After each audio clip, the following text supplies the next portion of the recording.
Hey there everybody, welcome to Auto Bears, and this is the new fully electric Hyundai Kona.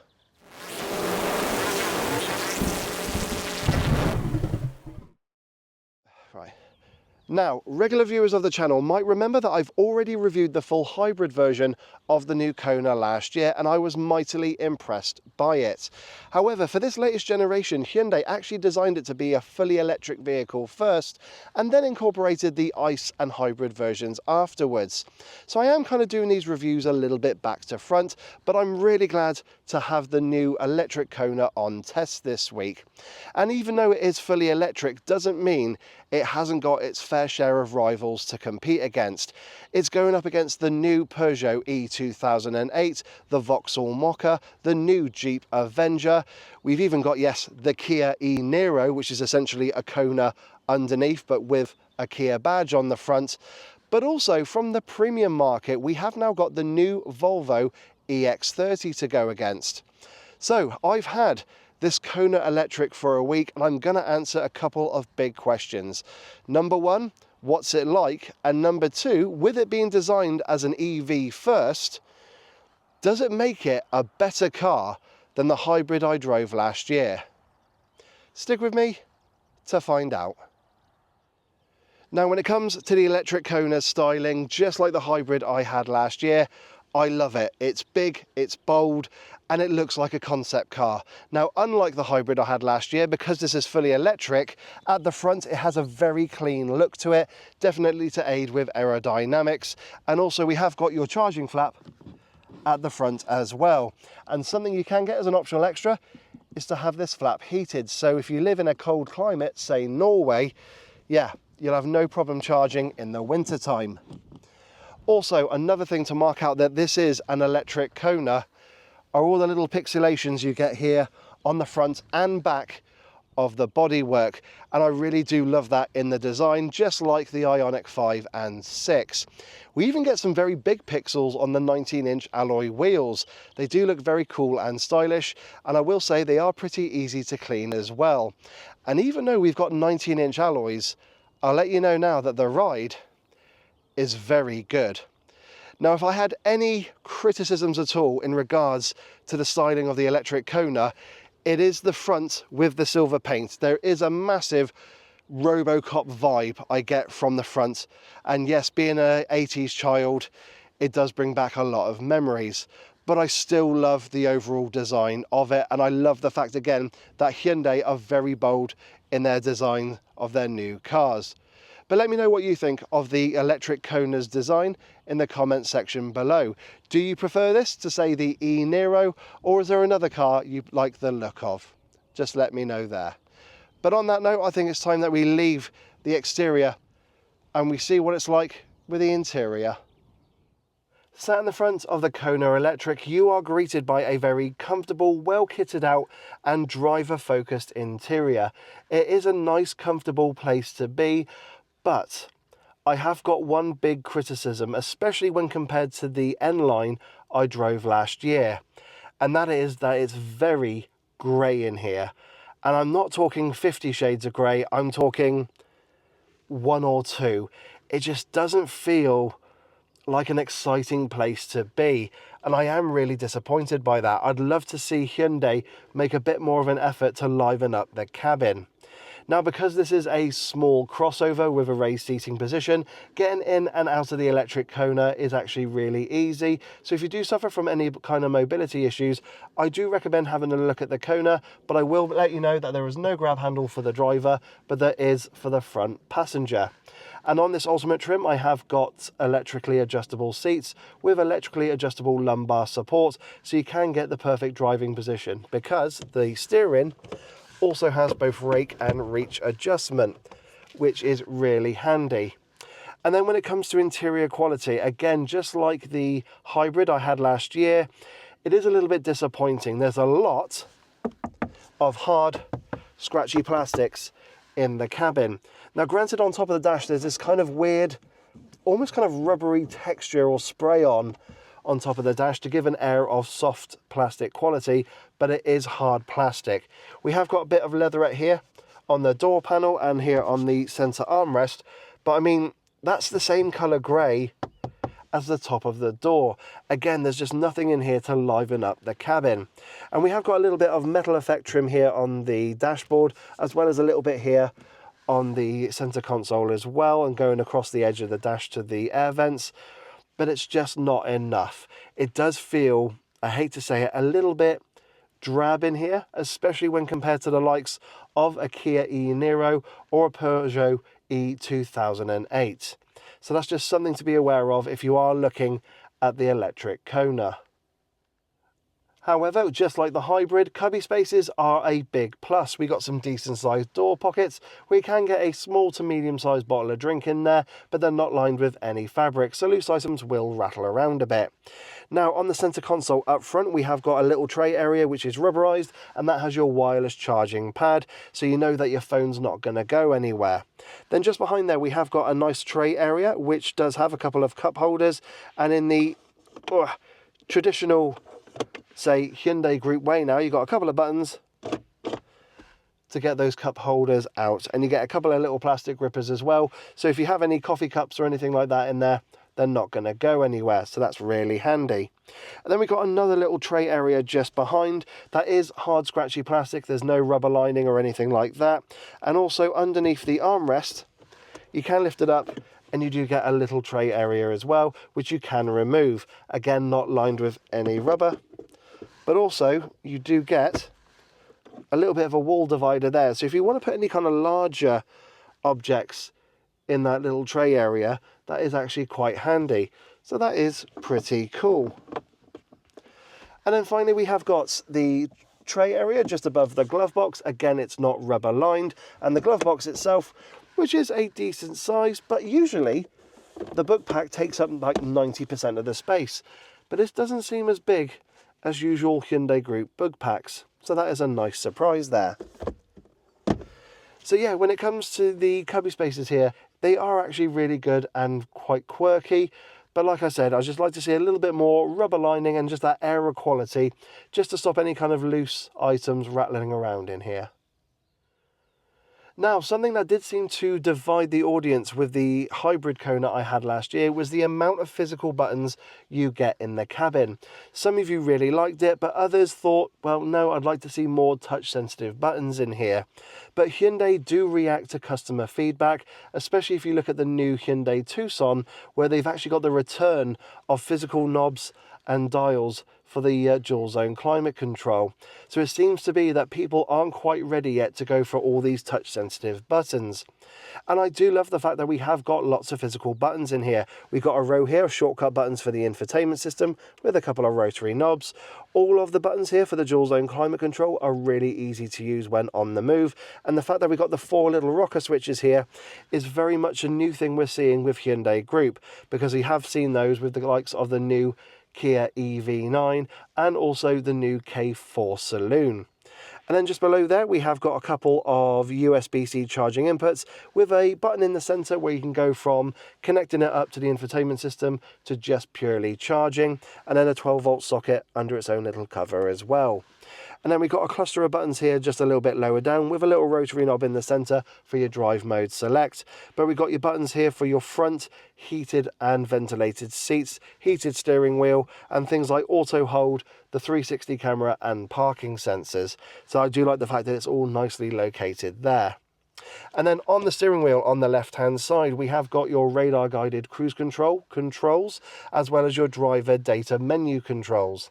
And on the right hand side we have got your media, communication and voice controls, as well as a little dedicated button that you can assign to the infotainment system to kind of pick up a dedicated menu that you assign to it, which is quite handy. We've got a couple of flappy paddles on the back of the steering wheel to do your regen braking. And on the right hand side we have got a couple of buttons here. One's the electric handbrake, your boot release as well as your traction control button. So just like the hybrid version of the Kona I drove last year, I love the fact that there are plenty of physical buttons in here. They're really nicely and ergonomically laid out and really easy to use when on the move. And then finally we've got the infotainment system and the digital dashboard display, both of them 12.3 inches, and I love the fact that it is tilted towards the driver to give that very driver-centric feel. And just like the hybrid I drove last year, I got no issues with it whatsoever. It's a really lovely system. So with the infotainment system, it is the latest generation on the Kona. The icons are really big. It's very slick, very quick. You've got Apple CarPlay and Android Auto, and it's just a joy to use even when on the move. The only thing I would say is spend a bit of time with it, because there is so much customization you can do to it in regards to the kind of comfort features, the driver aids, all the little things you want to tailor the Kona to the way you want it. It's a really lovely system, and it's very easy to use. And then we've got the digital driver display, again 12.3 inches, and just like on the Kona hybrid I had last year, it's really lovely in its presentation. It's nice and clear, easy to read. You're not bombarded with information. And then just using the buttons on the left-hand side of the steering wheel, you can go through the various menus. Now, it hasn't got the same kind of customization that you can get with, say, a Volkswagen Group vehicle, but that's really a minor criticism, and I'm not really too bothered with that. I mean, I've also got a head-up display on this Ultimate trim, so I can definitely see a lot of the information I need on the windscreen whilst I'm driving as well. And the only other thing I would say is a minor niggle, but not really a concern, is that you might find that there is quite a lot of space on the screen that's not being used up. But really, that kind of means then actually that you're not looking all over the place, and you're only looking at the information that's important to you. So yeah, sat here in the front of the electric Kona, just like the hybrid from last year. It's very comfortable, very driver-centric. I love all the physical buttons, but by damn is it grey in here. But on that note, I think it's time that we leave the front of the Kona Electric and see what it's like for rear passengers. But before we do, I do want to mention these headrests. They are very lovely and comfortable, but they're surprisingly sparse as well. It's just a little bit of netting with, I think, 3 little kind of padded sponges there. Anyway, onto the back. Sat in the back of the Kona Electric, it is pretty spacious and comfortable back here, and I could easily see myself doing, say, a medium-length journey back here. Now, that driver's seat is not set to my driving position. It has actually moved back about 3 or 4 inches to allow easy exit out of the car, but I've still got a very good amount of knee room. I can tuck my feet underneath the driver's seat as well, and headroom is pretty good also. You could get a couple of 6-footers sat in the back of the Kona Electric, but I wouldn't recommend getting 3 adults back here. Now, you could get 3 kids back here because there's no transmission tunnel to navigate over. And speaking of kids, we have got Isofix supports on the outer seats, and because they got the Eco Suede on these seats, it is actually very easy to affix a child seat. I will also mention as well that the driver's seat is very comfortable and does hold a big bear like myself in place. But something I will mention about the Eco Suede is that it does look like a material that could get stained very easily. There's a very old-fashioned feel to it. Now, if you do want to go for a full leather interior, it is a £900 option. Now, when it comes to cubby spaces, it's okay back here. We have got some okay sized door pockets. We can get a small to medium sized bottle of drink in there. We have got your aeroplane style pockets on the backs of the front seats. And we have got a centre armrest with a couple of extra cup holders there, which is very handy. I will also mention that we've got a 40-20-40 split in the seats, so you can get the middle seat down to load any large or longer items through into the rear passenger area. So that's actually really handy. And then when it comes to features, we have got a couple of air vents just on the top here. We have got a 3-pin socket as well, so you can do like a vehicle to load if you wish, or charge a laptop, something like that. And a couple of USB-C charging inputs lower down. So that's actually really handy. And on this Ultimate trim, on the outer seats, they are heated with 3-way heating. That's actually very cool, or should I say 3-stage heating. And then also we got the windows, which are of a really lovely size and shape. They do allow a lot of light in, and they do open all the way down. And then the final kind of feature we have got back here is that you can recline these seats a little bit, but you have to pull the handle in order to do it, which can be a little bit awkward. So you might need to get out the car, adjust the seat, and then get back in again. However, there's nothing you can do with the bench. You can't slide it forward or backwards or anything. It is fixed. So yeah, sat in the back here of the Kona Electric. It is nice and comfortable. Like I said, I could easily do a medium length journey back here, but it is, again, just like the front, very grey. And with these eco seats, especially if you've got kids back here with food, I could just see these getting stained very, very easily. And on that note, I think it's time we leave the rear seats and see what it's like in the boot. Opening the boot of the electric Kona presents you with 466 litres of space, which is actually one of the class best. It's only beaten by the Kia e-Niro, which is no bad thing, but it's not a huge difference from the e-Niro to the Kona. But when you got the boot open, you are greeted with a lovely wide square load area. There is no boot lip to navigate over, and also the boot lip itself is not too high. So that's perfect for dogs jumping in and out of, or if you want to load any large bulky items, or perhaps a wheelchair or mobility scooter. Now, it's not devoid of features either. We have got some very sturdy tethering hooks, some shopping hooks as well. Surprisingly, no 12-volt socket, but we have got vehicle to load, so that kind of makes up for it. We've got a huge amount of underfloor storage with a variable boot floor, so you can put things like your charging cables underneath. I will mention you do get a frunk on the electric Kona, so you can put your cables in there. It's not the biggest of spaces, but it is a little bit handy. And then we've got a little kind of tray area here on the left hand side. And as I mentioned, you've got a 40-20-40 split to the rear seats, so you can get the middle seat down if you want to load any longer items through into the passenger area, again, which is very handy. If you do put all three seats down, you don't get a completely flat load area, but it is still, again, very handy for large bulky items. Now, something that's a little bit disappointing is that you can't put the parcel shelf underneath the boot floor, but it does come with that little feature where I can take it out and slide it down the back here if I want to load any tall objects into the boot area. I will point out you do need the rear seats to be in their most forward position, otherwise that won't fit in there. So yeah, when it comes to the boot capacity and features of the electric Kona, I am very impressed. It is lovely and usable. I love the fact that the boot lip itself is nice and low. And yeah, it'll be perfect for your weekly shop. You can easily get a large suitcase in there or a few weekend bags. And on that note, I think it's time we close down the boot and we see what it's like on the road. So once you start driving the Kona Electric, first impressions are really positive. It is a very comfortable and refined place to be. It's also a very easy car to drive as well. Now, because we've got that slightly raised seating position, when it comes to visibility, it's actually very good. I've got a lovely commanding view of the road ahead. The A-pillars are a little bit thick, but I've not found myself looking around them at any junctions. The wing mirrors are of a lovely size and shape. I have got blind spot monitoring. I've also got the blind spot cameras as well that we've come to know and love from Hyundai Group. And also, if I look over my shoulder, I do find that the C-pillar is a little bit thick, but not too bad. But I have got that blind spot monitoring there for me. And rear visibility is actually very good. The rear headrests don't really obstruct too much of your rear view.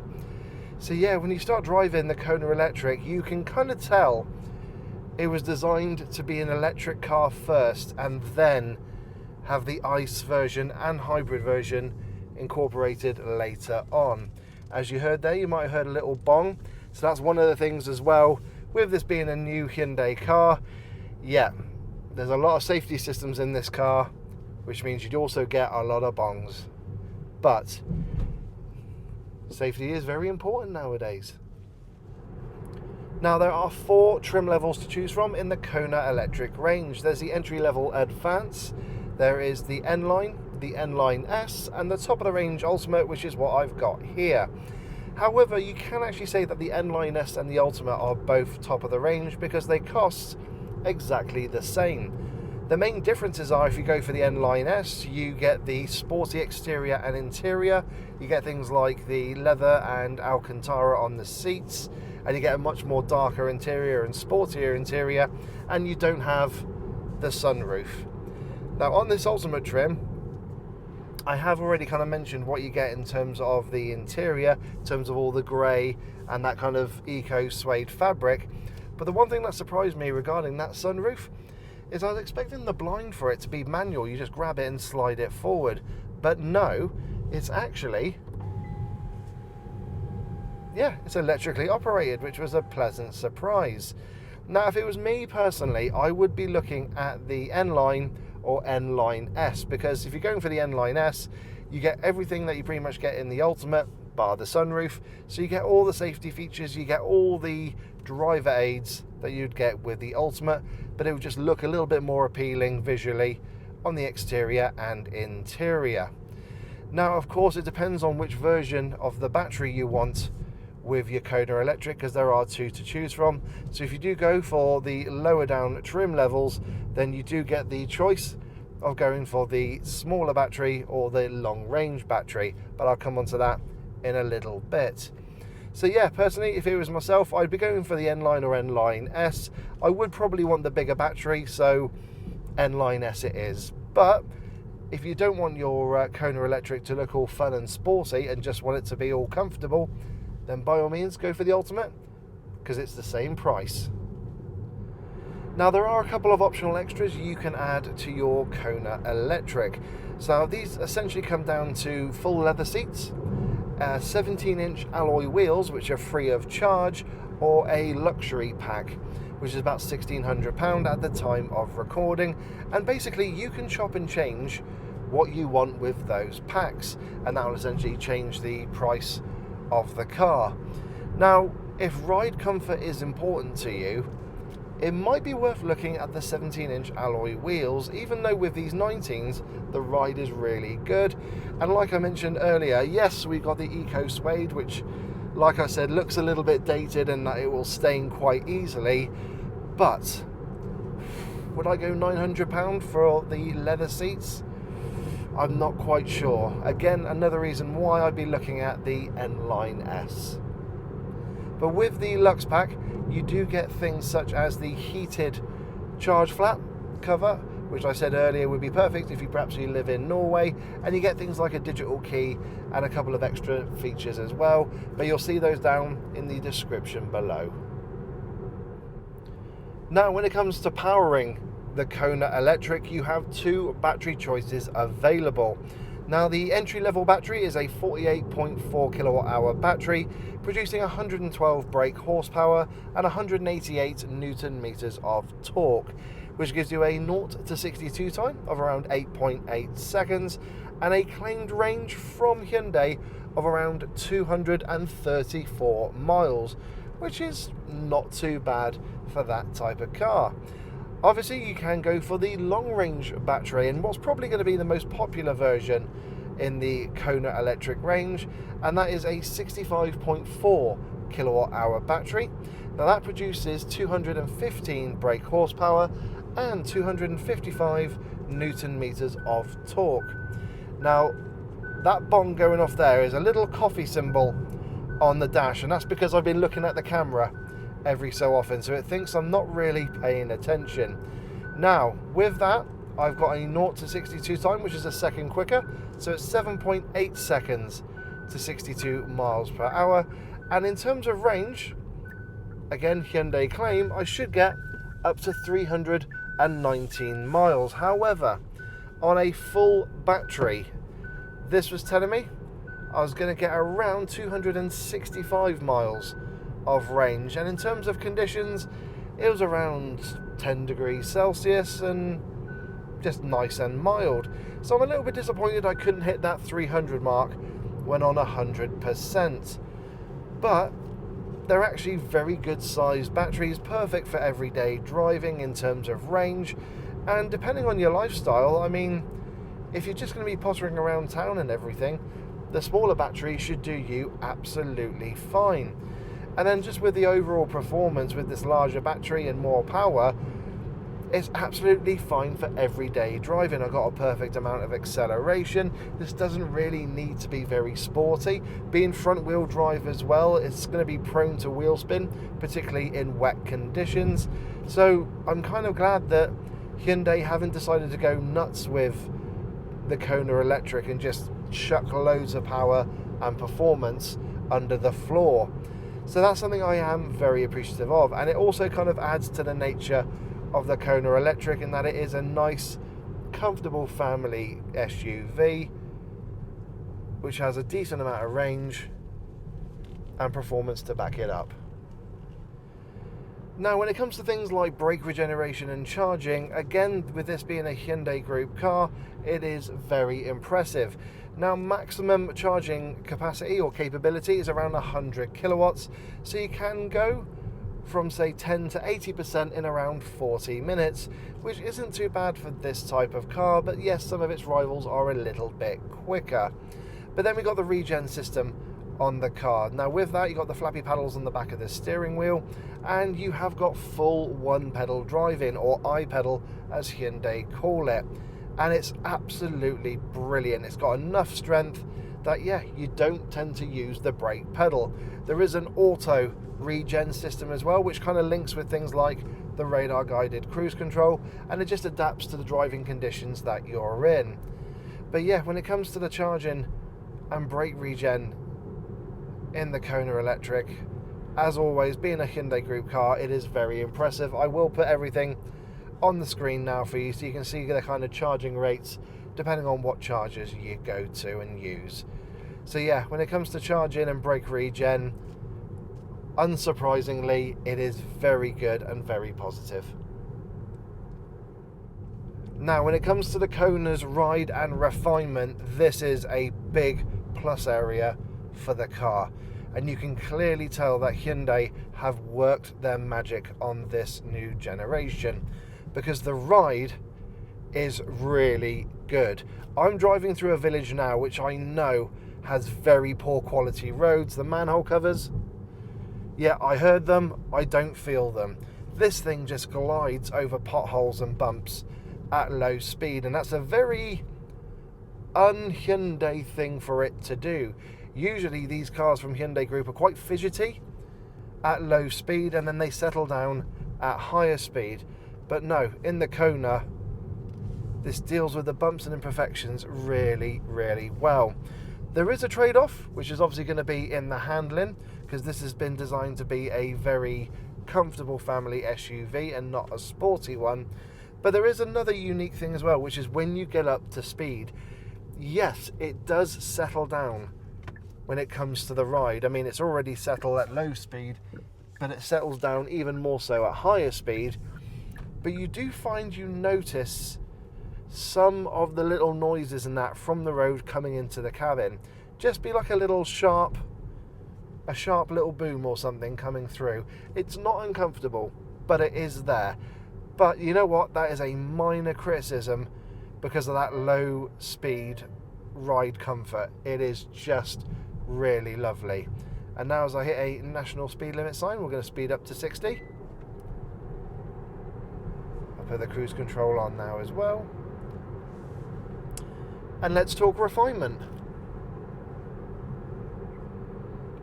It's really, really positive. I've got very little tyre roar coming into the cabin. Now, yes, if you drive over a poor quality road, you do get a lot more coming into the cabin, but again, it's not that intrusive.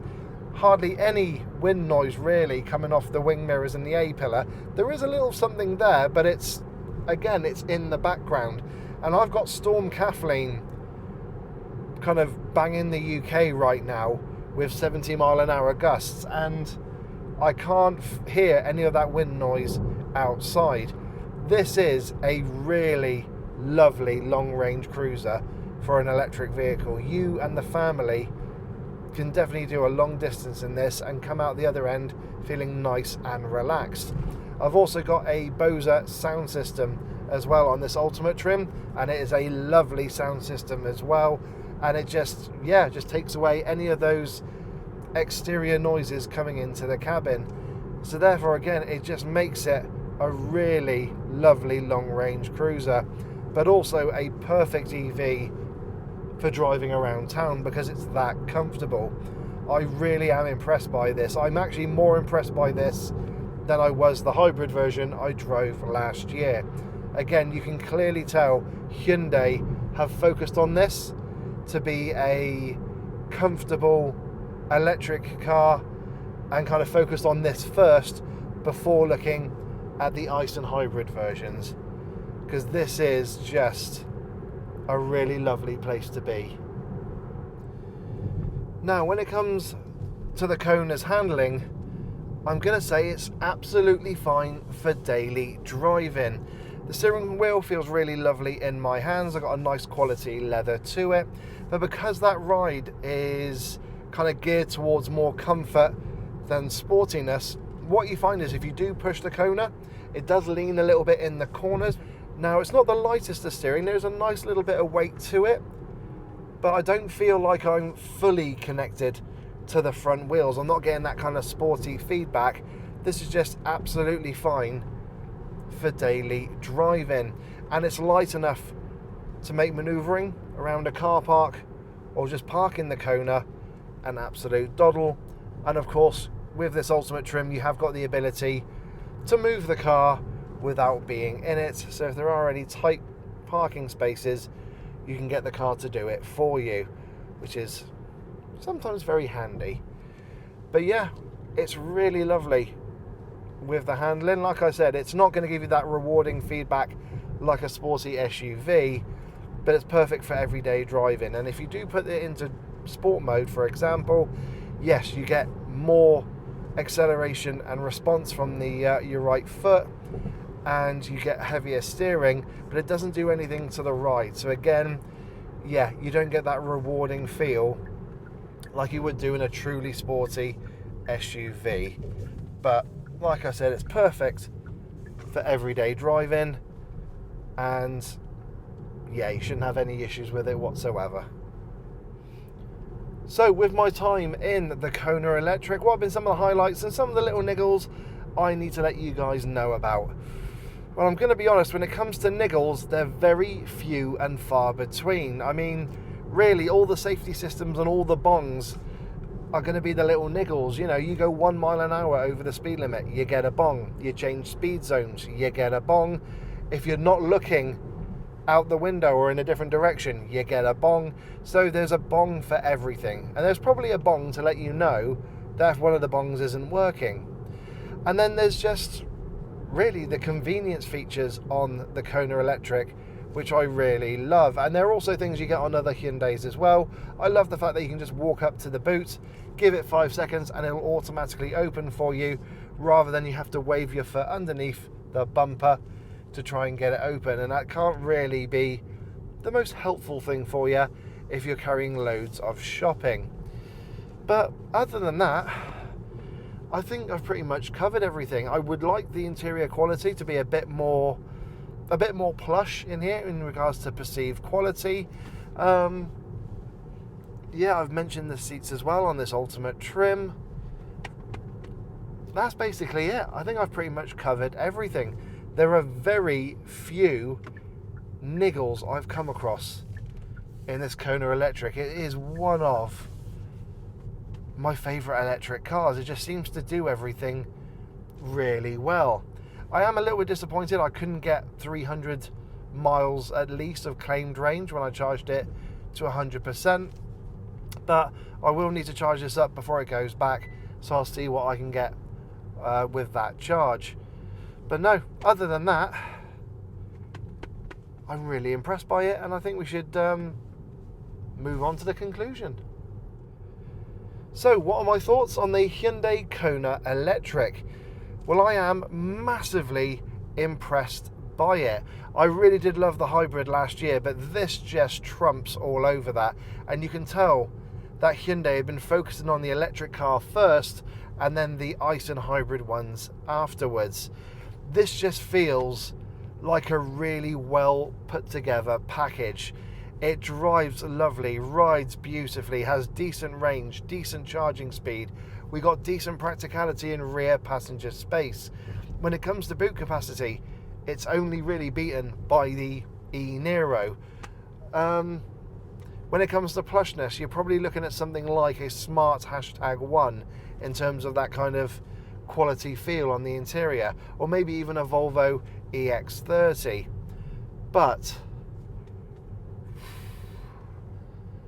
I can forgive a lot of the kind of shortcomings with the Kona Electric in regards to the perceived quality, because of just the way it rides, the way it drives and handles. It's a really well put together package from Hyundai Group, and they should be very proud of it. This and the Kia e-Niro, two absolutely brilliant cars.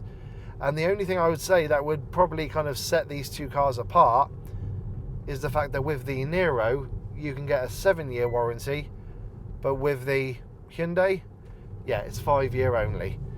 But that's if you're keeping the car for the long term. And most people won't be. They'll be keeping it probably for 3 years, 4 years, handing it back, trading it in, what have you. But yeah, as a package, I am really impressed by it. It looks great, drives even better, and is still very practical, very comfortable, and jam-packed full of kit. So yeah, the new Hyundai Kona Electric, massively impressive, way better of course than its predecessor, and definitely one of the best in class in my opinion. So everyone, I hope you've enjoyed my review of the Hyundai Kona Electric. As always, don't forget to like, don't forget to subscribe and hit that bell notifications icon to let you know when I, Dave the Auto Bear, bring out a new video. If you've got any questions about the Kona Electric and my time with it, please put them down in the comments section below. And of course, don't forget to follow me on social media, Facebook, X and Instagram for more additional content. But yeah, I've been massively impressed with this new Kona Electric. This is possibly one of my favourite electric vehicles, and I would buy one to be like my daily ride, because yeah, it's just really lovely, jam-packed full of kit, and rides beautifully. So everyone, I hope you've enjoyed this video. Have yourselves a great day, and I'll catch you all in the next video, where hopefully this sore throat and cold would have disappeared, and yeah, I'll be all back together and 100% healthy. But anyway, take care everybody, and bye-bye.